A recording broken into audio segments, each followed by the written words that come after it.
saco. Isto é uma semana que nos está a acontecer, daquelas semanas mesmo. Bom dia, Huguinho. Bom dia. Vamos todos morrer com Hugo van der Ding. Vamos lá, hoje um episódio muito especial. Fui escolher esta música que nós trazemos aqui quando falámos da Elis Regina, que a canta, porque apesar de ser uma coisa assim mais para alegre, é um enorme manifesto contra a ditadura no Brasil. Muito encapotado esta música. Falámos disso a propósito da Elis Regina. E vamos também aqui falar um bocadinho à volta desse tema, e por isso escolhemos aqui esta música.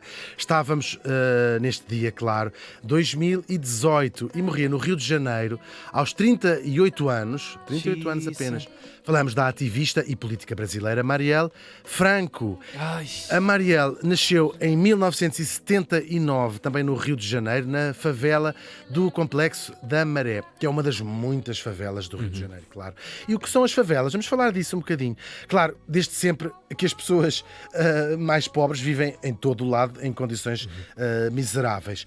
E muitas vezes em paredes meias das pessoas que não vivem em condições miseráveis. Mas aquilo que nós chamamos favelas são um fenómeno, vou-lhe chamar assim, que começa no meio do século XIX no Brasil, com vários fatores.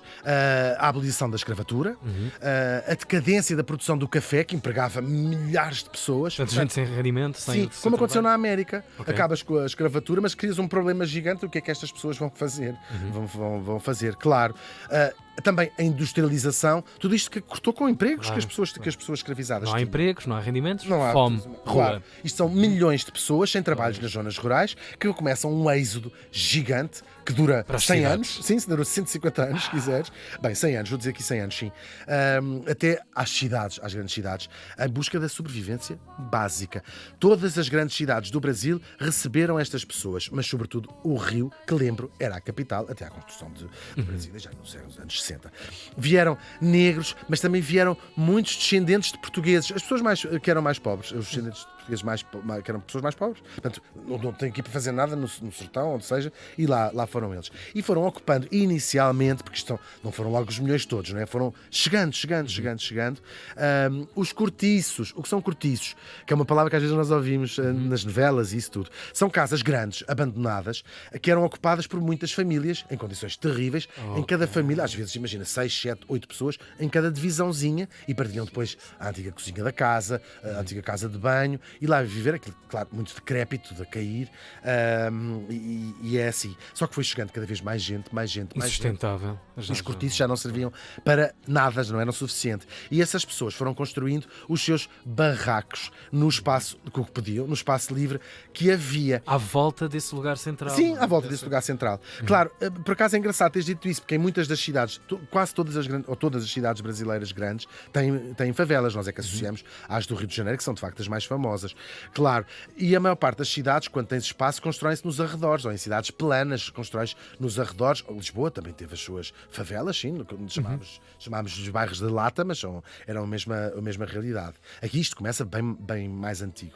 Quer dizer, não estou a dizer mais antigo, a favela. Lisboa também teria esses bairros da lata, sem condições, desde a Idade Média, desde não é? a sua existência, Claro. sim. Só que no Rio de Janeiro tem uma característica que não foi nos arredores, não, foi ali mesmo nos morros, nas partes que sobem os morros. As pessoas mais ricas viviam na parte plana da cidade e aquilo foram subindo por ali. Isto dá, claro, origem a esta particularidade das favelas no Rio de Janeiro, que é serem absolutamente vizinhas dos bairros mais ricos, e os bairros chiques, se quiseres. Fazerem parte dessa paisagem, Tal e qual. dessa miragem. Tal e qual, Está tal lá, e qual. estão lá. É mesmo verdade. O primeiro destes bairros foi o Morro da Providência, que era coberto de uma planta que se chamava favela. Portanto, era o Morro da Favela. É daqui que vem este nome. Engraçado. É uma planta espontânea, uma planta que se chama daninha, não é? Nos anos de 1920, milhares e milhares de pessoas a chegar todos os dias, e também com a demolição dos cortiços, pela ordem pública, não é? pelo o prefeito. Outras favelas foram nascendo. Os vários governos foram tentando sempre acabar com elas. Demoliam os barracos, chegavam lá, expulsavam as pessoas, só que as pessoas já se sabem, têm de morar em algum lado, e portanto construíam mais à frente, mais acima, mais abaixo, e a coisa foi crescendo. Never ending story, não é? Never ending story. Talvez não sei se as pessoas têm noção disto. Existem hoje no Rio de Janeiro 763 favelas. Há uns nomes que nós já ouvimos falar, não é? Complexo do Alemão, a Rocinha, etc. Até o Mas são cinema depois também nos tem trazido até muito. Claro. Durante uma altura glamorizado Verdade. essa história. Sim, embora lá 22% da população da cidade do Rio de Janeiro. Portanto, nós estamos a falar de uma parte muito importante.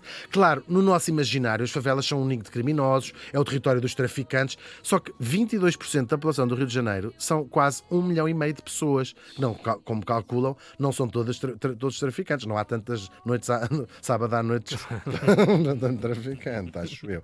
Agora, a esmagadora maioria das pessoas, naturalmente, são pessoas pobres que ali encontraram a sua casa e com o tempo foram-lhe dando identidade verdadeira, tornando mais definitiva as suas casas, criando os seus clubes, as suas associações, e depois também tendo as infraestruturas, as escolas. Falámos isso frequentemente, a ideia da casa, não é? A construção da ideia da Sim, casa. claro. Mesmo na condição, às vezes, de Por mais sem abrigo. pobre que seja. Tu queres. É verdade, sim. Falámos isso os dois muitas vezes. É muito impressionante e assustador vendo, aqui estamos a falar de Lisboa, que é o exemplo que se calhar o Tiago e eu conhecemos melhor, como as pessoas que estão neste momento em situação de sem-abrigo, também elas próprias começam a construir as suas casas que são ou em tendas.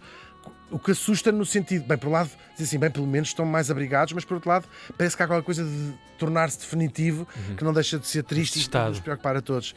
Claro, estas favelas começaram a ser chamadas de comunidades e começaram-se a organizar porque na ausência completa de políticas públicas. Portanto, as pessoas pegaram e bem, vamos lá, isto é a nossa casa agora, lá as construímos. Criam as suas identidades, os seus clubes, as suas... Sim, tudo isso. A partir desse lugar. Tudo isso. Uau. E foi, porque não tinham nada, em termos públicos. Sim. Não se fazia transportes, não se fazia não sei o quê, não se fazia escolas, não se fazia nada.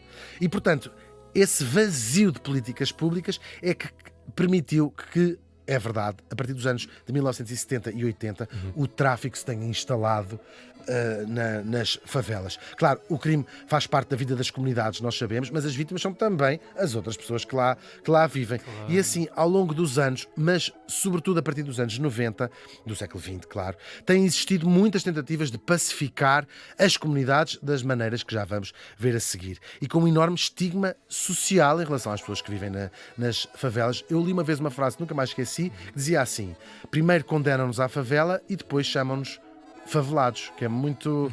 Acho que é bom de reflexão. E foi neste ambiente que nasceu a nossa Marielle. Ainda muito criança, ela já ajudava os pais a ganhar a vida, eram vendedores ambulantes, ou camelôs, como se chama no Brasil. Chegou a ser bailarina de funk, foi juntando dinheiro para pagar os estudos, também usou alguns programas, ou aproveitou alguns programas que começavam a haver nesta altura de apoio escolar, bolsas, se quiseres, de estudos. Aos 17 anos tem uma filha.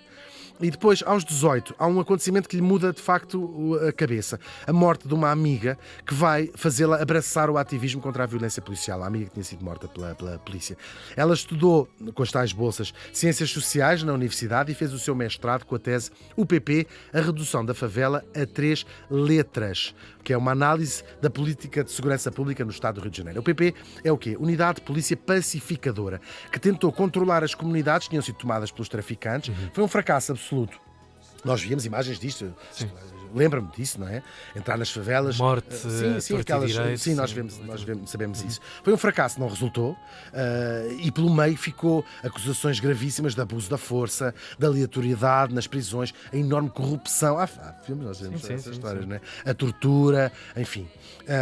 E foi contra todas estas coisas que lutou a Marielle, também como feminista e ativista anti-racismo. Ela entrou na política em 2006 e em 2016 foi eleita pela coligação Mudar é Possível para o cargo de vereadora da Câmara Municipal do Rio, onde se vai destacar pela luta pelos direitos das mulheres, da população LGBT, dos negros e das pessoas pobres em geral. Agora, numa sociedade normal, isto são tudo lutas de toda a gente, não é? A gente lê isto e diz assim, olha que maravilha, também porque, como é que eu posso ajudar? Só que a nossa sociedade, sabemos bem, não é normal, nem é assim. O seu ativismo ganhou-lhe inúmeros inimigos. E assim, naquele dia de março, ela tinha ido moderar um debate com jovens negras e estava a voltar para casa de carro, eram 9 da noite, e um carro que a tinha seguido, vinha a seguir o dela, parou ao lado e de lá de dentro vieram os 4 tiros que mataram a Marielle e os 3 que mataram o seu motorista, Anderson Gomes.